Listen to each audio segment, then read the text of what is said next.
This podcast is for informational and educational purposes only. It is not medical care or advice. Clinicians should rely on their own medical judgments when advising their patients. Patients in need of medical care should consult their personal care provider.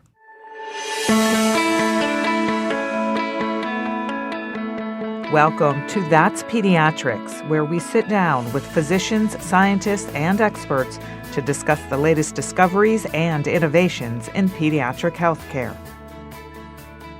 Hi everybody, welcome to That's Pediatrics. I'm your co-host Arvind Srinath. And I'm your co-host Amanda Pahalik. Today's guest is Dr. Elizabeth Sinclair, and the subject is Feeding and Swallowing Clinic at UPMC Children's. Dr. Elizabeth Sinclair is a pediatric gastroenterologist and the medical director of the Feeding and Swallowing Clinic and co-medical director of the Center for Eosinophilic Gastrointestinal Diseases Center. She is also an assistant professor of pediatrics at the University of Pittsburgh School of Medicine. Dr. Sinclair's clinical and research interests include eosinophilic esophagitis, feeding disorders, foreign body ingestions, and advocacy. Welcome, Dr. Sinclair. Thanks for having me. So can we start off this podcast by you going over where you're from, what brought you to Pittsburgh, and how you got interested in feeding and swallowing in children? Sure. So my education has been taking a tour of the United States. I was born and raised in Chicago. I did my undergraduate and medical school in Boston. I did my pediatric residency in Oregon. And then I did my pediatric gastroenterology fellowship in Atlanta. And then after moving all over the country, I was looking for a place to settle down after having a baby during the pandemic. And Pittsburgh is halfway between my parents and my husband's parents. My parents are in Chicago, my husband's parents are in New Jersey, and UPMC Children's was looking for somebody to help build the Eosinophilic Gastrointestinal Diseases Center, and it was a good fit because that's what I'd studied in fellowship. Fantastic. Can you tell us, that's a lot of traveling in a short period of time. Can you tell us a little bit about how you trained to specialize in feeding and swallowing disorders in children? Sure. So it was really during my fellowship that I got some specialized training. There was a feeding and swallowing center in Atlanta, and I spent a lot of time with the doctor who specialized and headed the center down there. And I was really interested in eosinophilic esophagitis and eosinophilic gastrointestinal diseases, and there's just a lot of overlap between those diseases and kids with feeding disorders. And so it was kind of a natural transition for me to join the feeding team here. It's fantastic.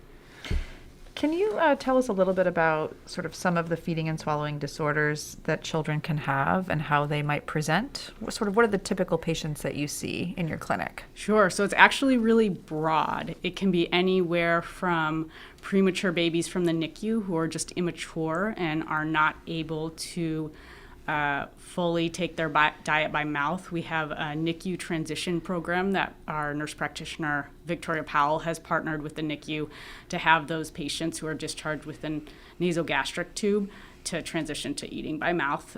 It can be children who have abnormalities in their throat, essentially, where they're swallowing, instead of going into the esophagus, the liquids that they swallow go into their lungs. And we work with ENT doctors, ear, nose, and throat doctors, speech therapists, and we partner with the cleft team as well. And so there's lots of different kinds of dysphagia, which is a swallowing disorder. It can occur in the upper area, difficulty with chewing, if it's an older child. You can have problems with swallowing, and you can have problems with just picky eating too. We have children with developmental delays and autism who are very selective in what they eat. And so our clinic includes a provider, which is either a pediatric gastroenterologist or a physical medicine and rehabilitation doctor. You see one of those providers depending on if your needs are going to be more GI related or less. And then you always have an occupational therapist, a speech therapist, and a dietitian. And then when needed, we also have lactation consultants because some of our patients are also breastfeeding. And we have behavioral therapists as well. Wow, that's incredibly broad and comprehensive. Yes. It sounds like actually a huge catchment. Yes, we take care of infants as young as 3 weeks old and children as old as 26, and they can be developmentally normal, they can have complex medical conditions, they can have developmental delay, they can have behavioral problems, and they can have main swallowing issues, or they can have motor issues with chewing, or they can be normal in those aspects and just have really picky eating, or they could have eosinophilic esophagitis and they've developed picky eating because of their medical disease. So you're reading our minds in terms of our next query is, how do you find out where this disorder is or what type of disorder they have, and what type of therapeutic options do you have for these patients? And just to follow up, if I'm a pediatrician in the community, how do I refer specifically to your center, or can I? Sure. So we are available on the website, and the main number to contact our team is 412-692-FEED. Ah, so easy. Yes. And you can speak with our scheduler or even our nurse if you have specific questions as to which team you think is more appropriate for the child you're referring.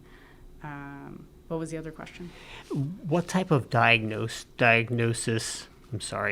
kind of diagnostic evaluation or capabilities do you have in therapeutic treatments, Sure. therapeutic options do you have for these patients? So a typical visit looks like this. We walk your patient back and we take a thorough history. Our rooms are actually unique in which we have a large room and we also have an observation room behind.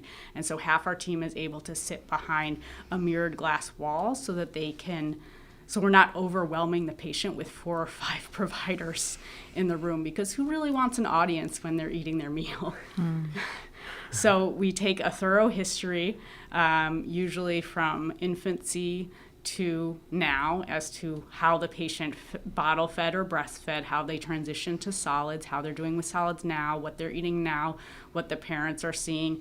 We ask them if they're gagging or choking with feeds. We ask them if they're picky. We ask them if we think there's issues with chewing. And then we ask them to eat.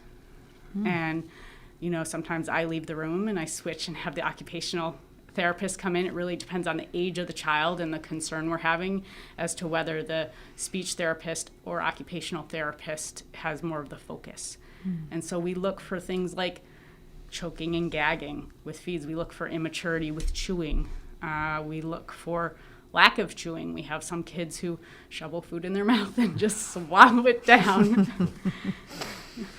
And we look for other behaviors, like for a picky eater, if they'll smell the food, if they'll touch the food, if they have trouble with messiness. And we ask the families to always bring preferred foods and foods that they don't like as much, with a variety of textures and temperatures too. We'll heat up a meal if they like warm food, and then we also have them bring the bottle if it's an infant that they normally feed with, and we have a variety of other bottles there. And we sometimes trial them with thickened feeds as well, if that's been indicated. That's another way a patient can come to us. They'll complete a swallow study that was recommended by one of their providers, and they'll require thickened feeds, and they come to our clinic to follow up on that or to be taught how to thicken their feeds.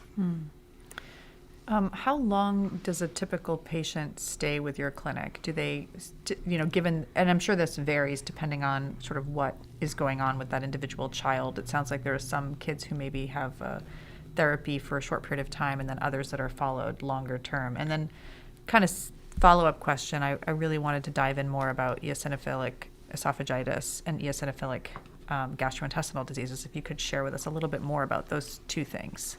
Sure. So our clinic is primarily an evaluation clinic. You get a main evaluation by the large team, and we determine if you need further evaluation, like imaging, like a swallow study, or an esophagram, or an endoscopy to look for mucosal reasons for your feeding disorder, or do you need to see the ENT doctor to see if there's a problem in your airway? So you get that evaluation, and we also recommend therapy. And some of the therapy, it depends on your location, is done at UPMC. Sometimes it's done by early intervention. Sometimes we're referring you to folks who are local because we get kids and families coming from 3-4 hours away. And if they're recommending a weekly therapy, that's maybe not best done at the main hospital. Yeah. But we usually have them follow up. About a quarter of our patients that we see are seen in follow-up because they'll get a reevaluation to see if they're making progress in terms of their feeding disorder. Sometimes it's a reevaluation of their swallowing. Sometimes it's progress in terms of their picky eating. And it really all depends on what their main issue is. But usually the visits is to parse out which therapy you need, if you need all of them, if you need medical therapy, if you need speech therapy or occupational therapy, or if you need a combination of those things. And then if you have a primary GI problem or are G-tube or nasogastric tube fed, we sometimes bring you back to help manage those feeds and adjust them as the child grows, because our dietitian is a key part of making those adjustments. So, I love this overlap, and you stressed this, and so did Amanda too, between intestinal diseases that cause intestinal irritation or even structural abnormalities of the intestine, and how despite the fixable or addressable component of that some of these patients may have overlapping feeding disorders. As a pediatrician, I can't imagine how confusing or difficult it can be to kind of sort that out. Are you ever in the position when, in part of your recommendations, you're like, look, I see a few red flags here to suggest there could be another organic process going on, and are you ever referring back to, for example, the gastroenterologist in your group? Sometimes. I'd say most often I'm recommending further recommendation. I follow up myself. Nice. Because feeding disorders, there's no magic wand that you can wave to make a kid start eating. It's one of the few things that kids really have control over, and putting pressure on them makes it worse. And so once a child's developed a feeding disorder, it really takes a lot of patience and a lot of time. It can take weeks to months to years to get a kid eating, quote, more normally, even if their medical disease is under control. So I'd say most of the time, unless I have a strong concern for a medical GI disease that's kind of outside my specialty, I'm ordering their studies and following them up myself. So what is eosinophilic esophagitis? I know, got that it's a mouthful. Eosinophilic esophagitis, we call it EOE for short, is a disorder where there's inflammation and irritation in the esophagus. We don't know the cause directly, but it is, we think, triggered by allergens, sometimes foods, sometimes environmental allergies, but allergy testing does not predict that trigger. There are kids who are completely G-tube fed, don't take anything by mouth, and still have this disorder. That's how we know that it's not entirely due to foods. It's much more common in boys, we're not sure why, and it's much more common in kids who have a history of atopy, which includes eczema, food allergies, environmental allergies, and asthma. And it's more common if there are family members with those kinds of disorders in the family. It's a little more common in kids with celiac disease too. And those kids don't present with pain most oftenly. They present with feeding difficulties. In fact, feeding difficulties are more predictive of having EOE than the other medical conditions that I mentioned. It's more common in kids with autism as well, and we're not sure why. Interesting. So if it's related to atopy and food allergies, and allergies, it suggests sort of inflammation driven and immune mediated. That's correct. And so the inflammation consists of eosinophils, which are a type of white blood cell related to allergy that get into the esophagus. In a normal person, you should have none there at all. They don't belong there. But whatever triggers EOE causes these eosinophils to congregate in the area, and they cause inflammation and irritation, which results in kids having feeding difficulties. Sometimes kids take a really long time to eat. Sometimes they're drinking a lot of liquids. Sometimes they get really picky way pickier than a typical toddler. Like, you'll have a kid who started eating solids normally around age 1 or 2, and then they just stop eating a lot of the foods that they used to eat with really no explanation. The more typical signs that people are used to, which is a food impaction where people actually choke on their food and cough it back up, happens in older kids. Younger kids are much more likely to present with non-specific feeding difficulties. And it can sometimes be chalked up to behavioral issues, and they don't always have difficulty growing because they adapt. They start drinking their calories, they start eating foods that don't bother them, and they can't really express it or tell you that it's uncomfortable because it's not painful. Interesting. Even older kids they have a real difficulty describing the discomfort. Interesting. So are there any medications? I mean, allergies and some allergies and atopy can be treated with steroids. Are there any sort of therapies or biologics that have been shown to be useful for EOE? Yes. So there are now 4 treatments available, and one just became available this month, which is very exciting. The first one is proton pump inhibitors, which is a kind of acid blocker.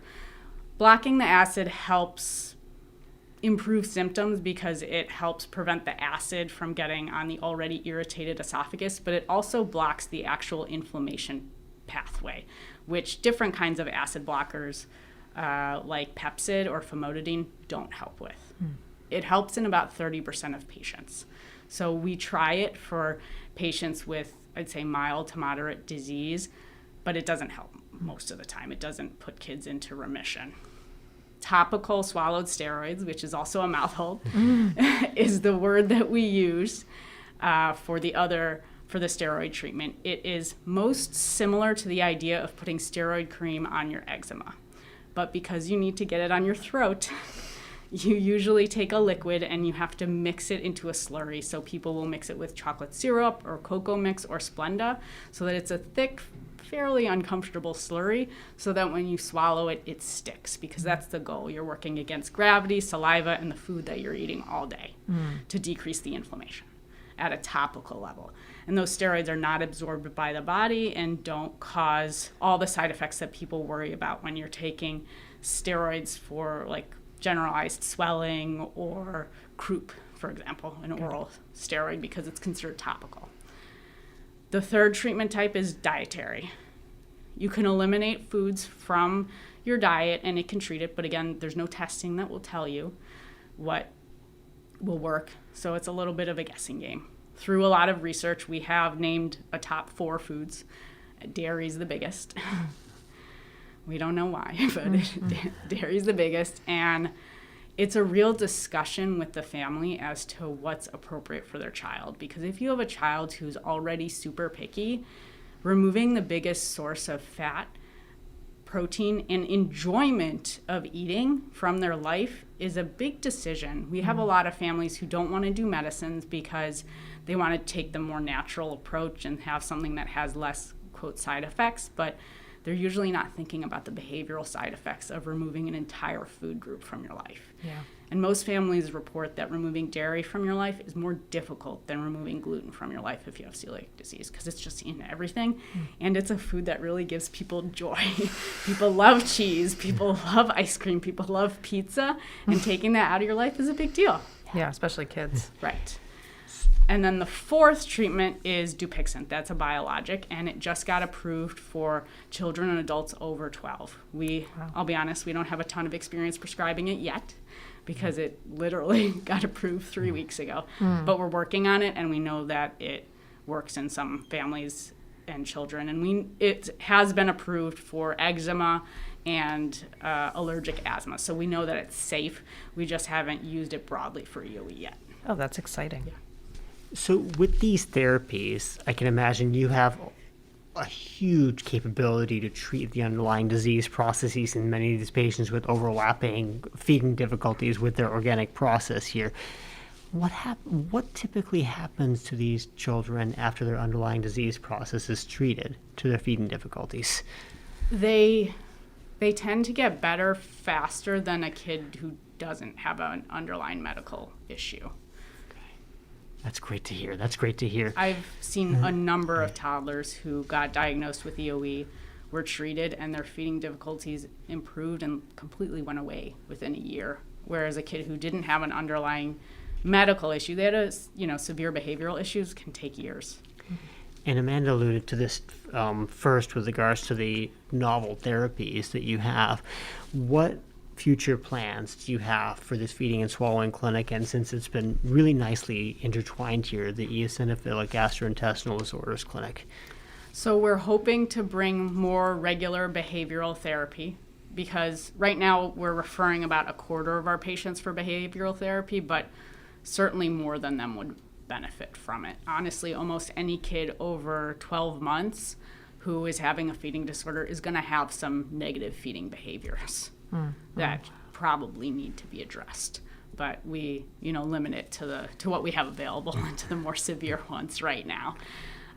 We are discussing some mini clinics in some of our outreach locations. We're in touch with some therapists in Harrisburg and I think somebody in Hammett, so that they have all of our materials and we're able to communicate with them about patients that they're caring for.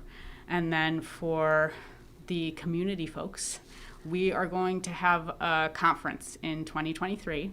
It used to take place, I think it last took place in 2018, and we invite all of our local therapists and general pediatricians to the conference. We haven't decided on our topic yet.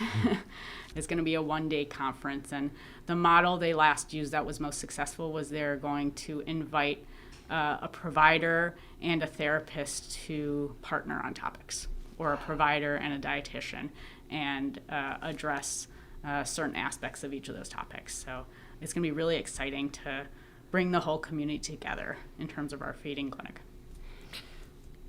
Go ahead. I was just going to say, what would you say are sort of some of the biggest challenges that your clinic faces, or that you as a provider feel like you face? Or what would you want sort of our listeners to know about either the feeding and swallowing clinic or these disorders more broadly? It's really about patience, and it's really about following your child's lead. I mean, we can give a lot of guidance and therapy, but it takes time. It takes practice. We don't expect a child to learn to ride a bike in one day or learn to walk in one day. Relearning how to feed properly takes a lot.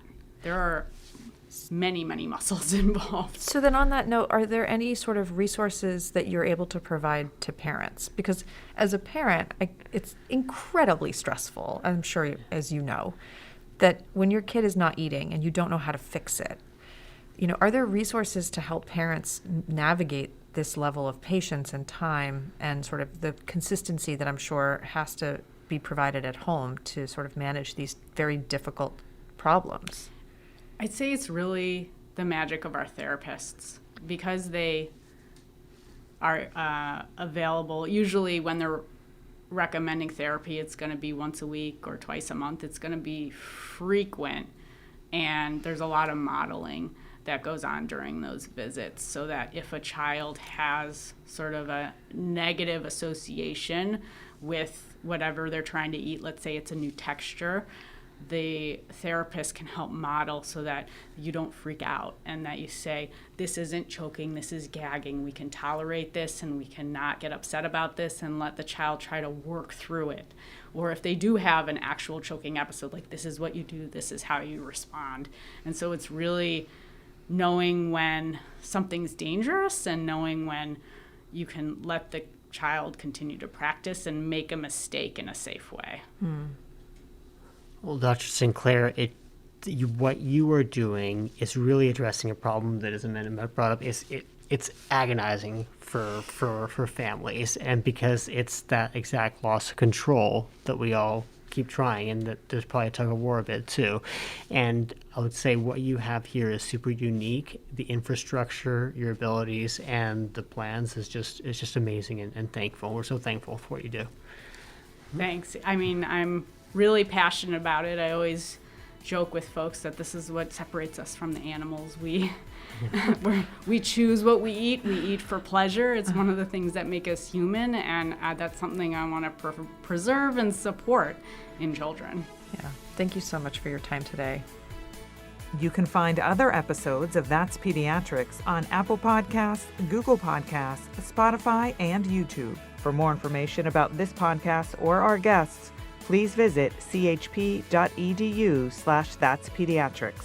If you've enjoyed this episode, please be sure to rate, review, and subscribe to keep up with our new content. You can also email us at podcast.upmc@gmail.com with any feedback or ideas for topics you'd like our experts to cover on future episodes. Thank you again for listening to That's Pediatrics. Tune in next time.